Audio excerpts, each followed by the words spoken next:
I'm Steve Morgan, founder of Cybersecurity Ventures and editor-in-chief at Cybercrime magazine.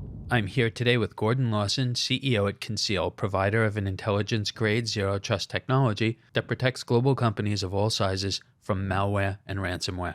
To learn more about our sponsor Conceal, visit conceal.io. Also joining us is Wendy Thomas, CEO at Secureworks.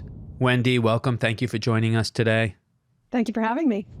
So Wendy, you appeared in a documentary we produced on women in cybersecurity. It was about 2.5 years ago, and I think that was just after you were named CEO at Secureworks, which was great because our industry needs role models. It was so important then, it is now.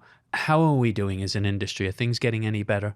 Well, it's 2024, and we absolutely could and should be doing better than we are. If we zoom out at the wider business landscape as a whole, we're still underrepresented at a leadership level. So for certain, we can be doing better holistically as well as an industry. We see women in cybersecurity about 24% of the workforce, and that means we still want to get to that sort of 50-50 representation, which is certainly a goal at Secureworks. But that lack of representation really, it's all about security outcomes for customers and business outcomes for our organizations. And we always want that diversity of thinking in the way we approach problem solving, different critical thinking skills and perspective. And so that is all about creating the capacity to defend ourselves and prevent vulnerabilities, especially in AI models these days that can weaken our defenses as a society in terms of cybersecurity. So you touch on leadership, and we asked Gordon to join us today. Thank you for coming on again. One of our favorite guests here. When you were on with us just recently, Diane Janicek joined, a great leader in our industry. She was alongside Wendy in the documentary. She just recently retired from the NSA, but she's very active. She's still, in the private sector now speaking. And she also headed up the National Cryptologic School, which is now a university. Gordon, what was your takeaway from Diane? Well, I think that there's so many opportunities for us to increase diversity in cyber, and we're working through that here at Conceal. I just want to maybe just one quick story here. I think this goes right in line with what Diane was talking about with the importance of education. I think there's a university that Wendy and I have a common connection to, University of South Carolina, and I didn't go there, but I did a fellowship there last semester, and we recruited a young lady out of there. She just started with us a few months ago. She was an master's in international business, the #1 international business school in the country. She's doing sales operations for us, but very quickly moving into someone that we think can close large enterprise deals. And I just think this goes back to this whole narrative of you don't have to be a hands-on coder to find an incredible career in cybersecurity. And, getting out into, just like Dan was saying, getting out into educational institutions, making sure folks understand kind of what different stages of our company, whether it's a startup or a little bit later stage, there's some really, really cool opportunities that, we're just doing our best to educate and really draw from this ecosystem that's very close to us here in Augusta, Georgia. Well, the two of you have more in common with each other, both being in the Peach State. Wendy, you're headquartered in Atlanta, and I happen to know firsthand there's a lot of women working at Secureworks. In fact, we had the pleasure of interviewing over a dozen of them. They were fantastic on our podcast. So talk to us about that, what Secureworks has done in the past and how you're continuing to build that pipeline of women at the company. Well, thanks to you for highlighting them. It's really important that women see other women that look like them in this workforce, and it just becomes doable, achievable, and something that's not only fun, but important to contributing to society as a whole. So thank you very much for that. We always talk about making sure we represent the populations that we serve. And so if you think just about Georgia, we were founded in Atlanta 25 years ago. So we've been in the security industry for quite some time. And so when we look at our workforce in Georgia, we're proud that 60% of our Georgia-based workforce is diverse, including women. That's about 37% of the company globally, so we still have work to do outside of the U.S. But we're incredibly proud of not just recruiting, but developing and highlighting tremendous female leaders so that this becomes a much more interesting consideration for young girls and women to study a course of cybersecurity and what they can do. So, Gordon, you surprised me when you were on with us last week and mentioned that half of your workforce is women. I really had no idea, and I'm curious. How did you find them? What does your recruiting process look like, both locally in Augusta and globally, where you have other people? Well, I know you've heard me say this before, Steve, but Augusta, Georgia is the second largest concentration of military cyber in the country, and we're surrounded, just like Atlanta is. We're a little close to the military side, but Atlanta, just like Augusta, has some great universities, like within an hour, maybe 2 hours at the most. And so we're just able to really establish great ties, whether it's Augusta University, USC in Columbia, even UGA, University of Georgia. We've established relationships with those schools, and I think that as folks see where they want to go with their career, that's been the ability for us to recruit there. Our UK staff, we're continuing to grow out in Europe and the UK, and there's a tremendous talent pool around London that we're having great success with. I feel like this is something where we're very focused on it, but also we want the best candidates. Obviously, we got to make sure it's great for our customers, and I think we want to find people that are really passionate about the space and about the solutions we provide and the problems we help customers prevent.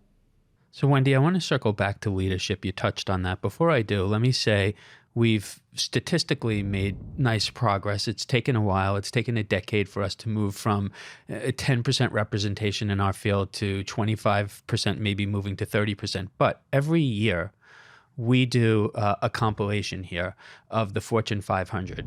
This year, 2024, 15% of that population, CISOs, are women. Now, last year it was 17%. I mean, it's a small difference, but still that's holding steady, 15, 17%. For the past 5 years, it just hasn't moved. What do you make of that? You always celebrate progress, but we say better, never done on this front. And clearly we have a little bit to go here. I think about this in terms of it's about pipeline over time, right? And treating the sort of systemic things that make women opt out over the course of an entire career.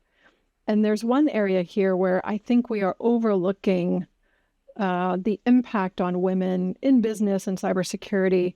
And this has to do with the return to the office. There were disproportionate impacts on women as caregivers for children and parents during the beginning of the pandemic, and that set us back a bit in terms of career pathing.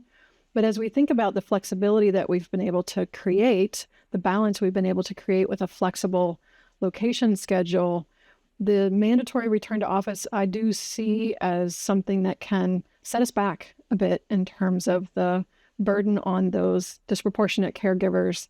And that benefit of flexibility that's taken away, I think it's going to be a headwind to the trajectory here. But if we're conscious about that and find ways to help women be successful in the workplace and at home, then I see this as something completely solvable. Just needs to be top of mind. Our goal is to stand up as many of them as we possibly can as role models. I don't know what the percentage is, but I think we've had about half of the women who are Fortune 500 CISOs on our podcast. And, we're trying to get more and more of them. So I hope people will check that out. Gordon, the best we can do as a media outlet, as I said, is to, stand people up as role models in our industry. What can cybersecurity companies be doing? Your peers, a lot of them. What can you do to, help women move forward in our industry and put some role models out there? Yeah, I mean, I think, Steve, it's I think it's something where it's all about education here and making sure. I do think we combat a narrative within cyber, that this kind of hacker narrative that you have to maybe have worked for the government, you have to have been a hacker, and then that's like your path to kind of getting into a startup or starting a startup. And that certainly wasn't, that wasn't my story, and it wasn't the story of many of our executives. But I think that we need to continue to say, hey, these are, you can learn the technical pieces. You can have folks in your company that are technical experts, but there's all sorts of other pieces of this that offer incredible employment opportunities across the demographic, across all different demographies. And so I really just think it is about education and the excitement of growing a business with that technical expertise but let's not lose sight of the excitement of growing a business. And that's what's really cool about cyber. I mean, I think Wendy and I we have a common problem. The entire world is our addressable market. Secureworks offers this incredible service. We have a partnership with them now where we can go into any organization. Of course, we target the ones that we know that we're the best at, but we can go to any organization and say, you know what, we can protect you from the worst threat actors in the world. That's a really cool business problem to have to solve. And I think that, when you can articulate it in those kinds of terms, it just gets really exciting for a lot of people to want to get into the field. It's easy to dwell on the problem, and I don't want to do that here. We have a lot of unfilled positions in our industry. There was a report out of India not long ago. They're trying to fill about 1 million positions just in that country alone in cybersecurity. In our country, between 600,000 positions are open. But there's a lot of exciting technology. What Secureworks is doing is so cutting edge. I'm very familiar with your XDR platform. And so, Wendy, maybe you could talk a little bit about, technology and how it can help companies, help our community with that talent deficit. Absolutely. I mean, and that's what we've been investing in for several years with, as you said, XDR. It's all about scaling the expertise that we have and using the speed of AI and other technologies to outpace the threat. If you look at dwell time of threat actors, we do a study each year, and what we saw last year was that had dropped to hours, not days. And when that's the case, you absolutely need that combination of technology, especially automation, with a human expert that can do what we're in business to do, right? Protect organizations from cybersecurity damage. And that ability for people to work on that more value-add complex work because they're able to use the technology as arms and legs to do the repetitive work and to do the data filtering. That's an exciting career path opportunity for folks. And to Gordon's point, let you have a diversity of skills, not just cyber expertise, but the technology can help scale you and take advantage of things that only we humans can do in the space. So, Wendy, I'm curious, do you think there will be a time or any time soon where we catch up to the black hats, to the cyber criminals? They're reckless. They're using AI in very damaging ways right now. It's weaponizing everything from phishing to ransomware. You, of course, have to be much more thoughtful. You're a software company, and so you're going to test everything that you put out in the market. But do you think we're going to catch up? I wouldn't be here if I didn't think we could outpace and outmaneuver the adversary. That's what we talk about in terms of our mission at Secureworks is securing human progress that way, because we know where the enemy is. It is a collective problem, right? We can't contribute to the vulnerabilities in our software, right? They've got to get to secure by design and not just try to make security something on the back end or something that we think about reluctantly as sort of ensuring our protection or hoping for the best. It's just got to be a complete mindset shift where everyone is cyber aware.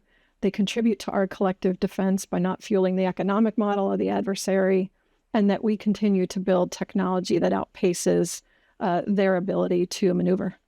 So I'd like to close out with some thoughts from both of you on collaborating. That's what we're doing here today.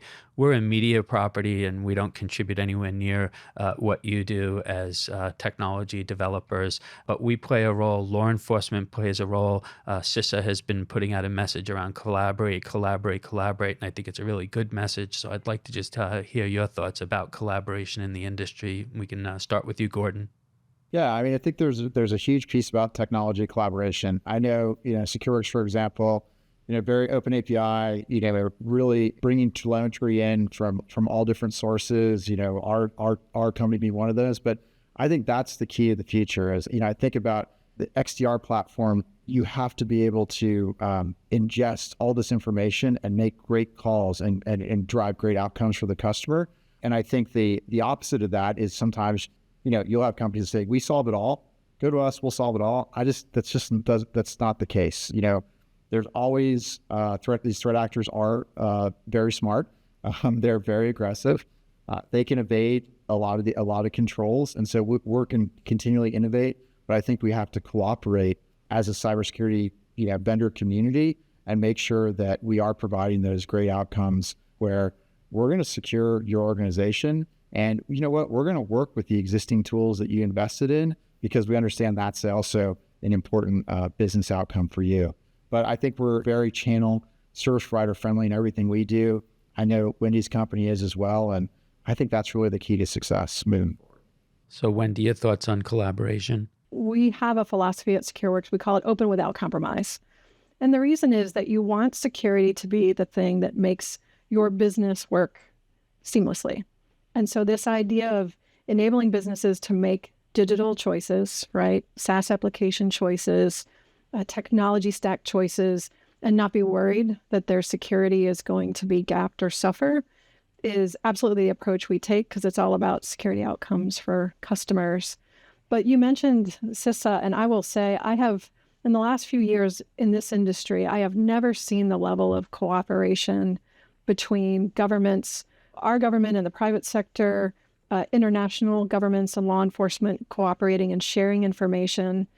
It's just been at a level I've not seen before, and I couldn't be more pleased about what that means for taking out the adversary. So Wendy, I want to close out on a really positive note here. When you were in that documentary with us a couple of years ago, I forget the exact number, it was about 100,000 girls at that time had earned cybersecurity badges from the Girl Scouts of the USA. That number now is up to 300,000. So it's been a wildly successful program. Sylvia Acevedo, who was previously the CEO at Girl Scouts of the USA, also filmed with you. So that's really exciting. And these girls are getting older. So now, they're moving up, through middle school into high school, a lot of them in college. And my daughter is one of them. And I'm going to show her this video of you. Oh, this is fantastic. Let's just keep that momentum going. And you have a really important role that you play in terms of highlighting the great stories in cybersecurity and really making it a space where young girls want to explore opportunity. So thank you. Well, thank you, Wendy. Gordon, as always, great to have you on with us. Thanks so much. Great to finally meet, Wendy. Thanks for doing this. I'm Steve Morgan, founder of Cybersecurity Ventures and editor-in-chief at Cybercrime magazine. This interview is sponsored by Conceal, provider of an intelligence-grade, zero-trust technology that protects global companies of all sizes from malware and ransomware. To learn more, visit conceal.io. You can keep up with all of our media at cybercrimemagazine.com.